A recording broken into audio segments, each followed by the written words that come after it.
Bom dia, me chamo Richard, sou do terceiro E e vou começar nossa apresentação falando o que é uma fake news. Primeiramente, nossa amostra é sobre o cenário no qual as fake news estão inseridas, que é o primeiro tópico. O segundo tópico é o impacto que elas podem causar. E o terceiro é como se prevenir e não cair em uma fake news.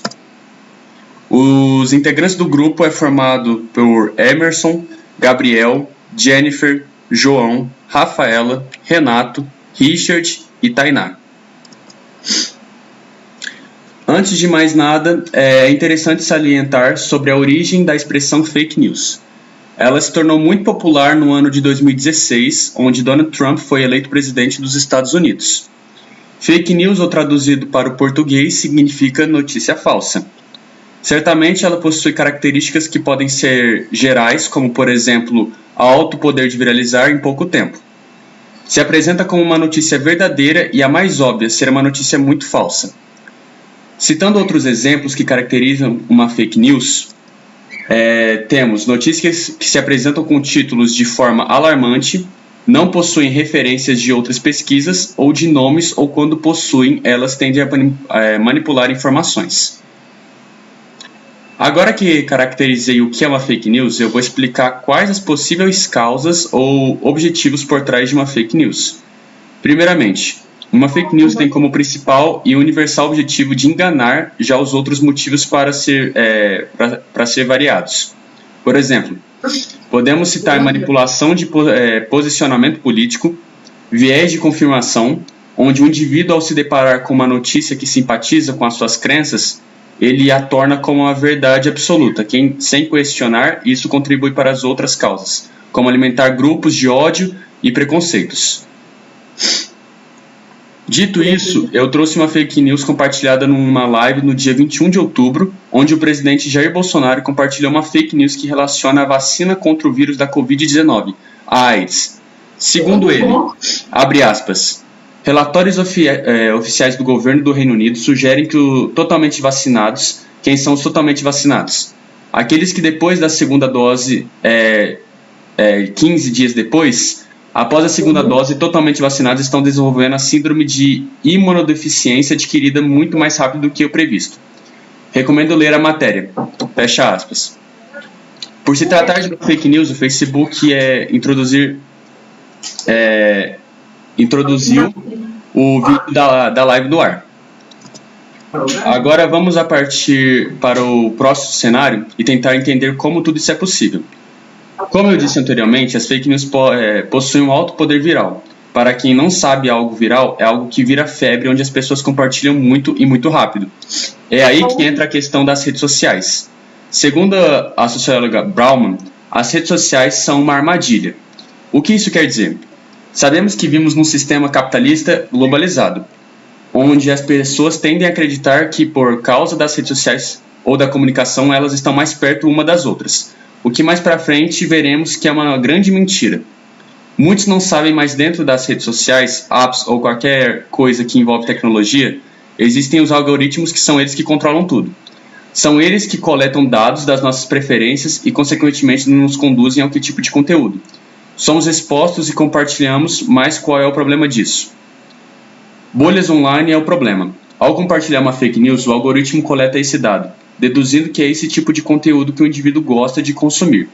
Dessa forma, ele começa a selecionar o que irá aparecer, ou seja, outras fake news. E aí o indivíduo continua compartilhando, perdendo a si mesmo numa bolha. Outro problema com as redes sociais é o chamado Big Data. Big Data é um termo que relaciona a forma na qual as pessoas fazem suas pesquisas ou de onde elas tiram informações. Exemplo disso são as pessoas que tiram informações do TikTok ou do Facebook, ou qualquer rede social. E convenhamos, essas redes sociais que eu citei não é um lugar adequado para tirar informações verdadeiras e confiáveis. Agora, vou passar a palavra para o João, dar continuidade à nossa apresentação. Bom dia, me chamo João Paulo, sou do segundo A e darei continuidade à nossa apresentação. Partindo das redes sociais, temos outro cenário, chamado e conhecido como pós-verdade.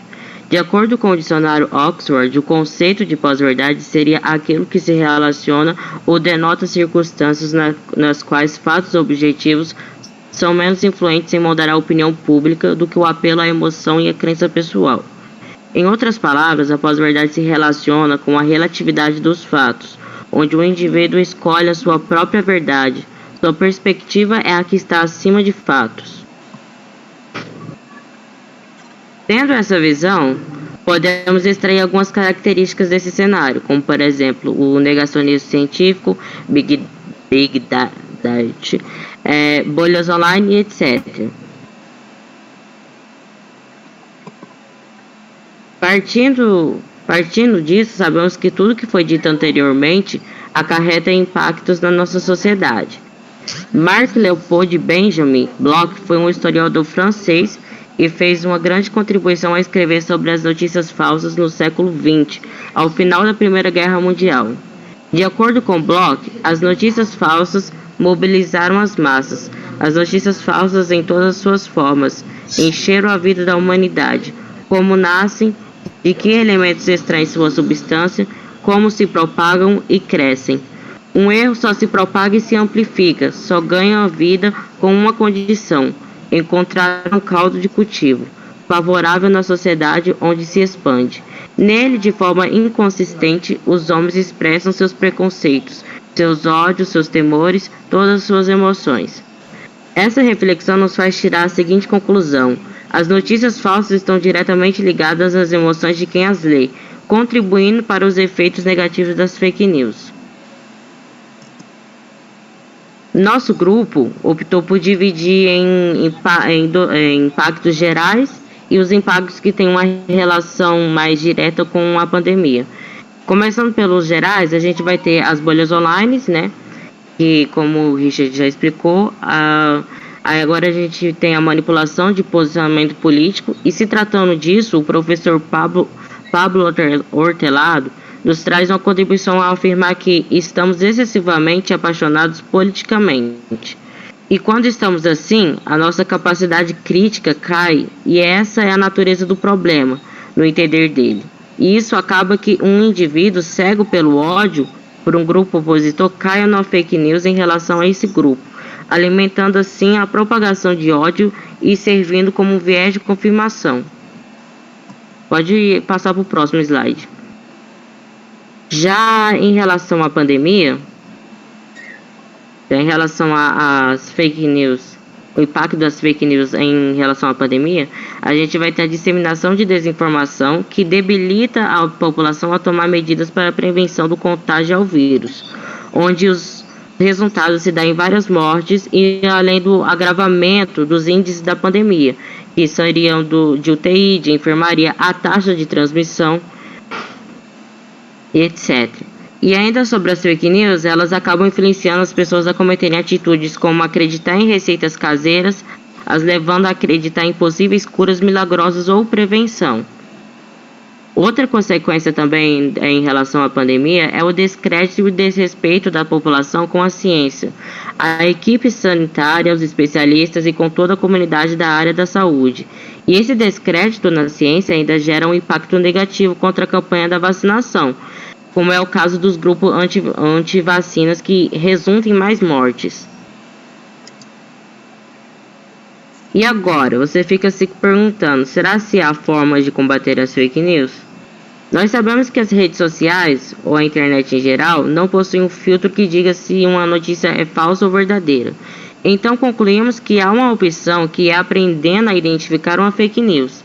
Daí listamos alguns tópicos. Não leia apenas o título. É importante ler a notícia inteira e verificar se ela faz sentido. Algumas notícias, quando são falsas, costumam apresentar alguns fatos sem sentido. Notícias chocantes demais também são um ponto para desconfiar, né? Observar qual site divulgou a notícia. Por mais que a internet tenha democratizado a informação, sites de notícias são bastante conhecidos. Se não foi nenhum desses, joga a informação no Google e verifica a possibilidade da informação ser real. Checar os fatos é tarefa básica de jornalista e também é nossa para não compartilhar fake news. Verificar se algum jornalista assinou a notícia. As fake news não costumam ter assinatura do repórter ou da pessoa que redigiu o texto em questão, até porque quem vai querer ter seu nome vinculado a algo incorreto e incoerente? Por isso, devemos ficar atentos a conteúdos não vinculados a nomes com credibilidade. Não ignore as informações científicas, mas considere que tudo é novo e ainda não temos nada definitivo. Olhar se a informação não vem de um site de humor. Existem sites e canais no YouTube especializados em notícias engraçadas e que nem sempre tem um fundo de verdade. Cuidado para não achar que é real algo que foi escrito para ser só apenas uma piada. E prestar atenção na data de divulgação. Já aconteceu várias vezes de notícias antigas serem republicadas a fim de trazer novamente à tona algo impactante. Fatos que não tiveram tanta importância em tempos passados passam a ter quando estamos diante de outra realidade. Por isso, verificar a data é indicado para não compartilhar fake news ou citar algo sem sentido. E no caso de compartilhar, reconheça o erro, alerte o próximo e denuncie. E para terminar, deixamos aqui alguns sites para checagem de fake news. Comprova, fato ou fake, boatos, aos fatos e agência Lupa. Nós agradecemos a todos que nos tenham assistido e lembre-se, na dúvida não compartilhe.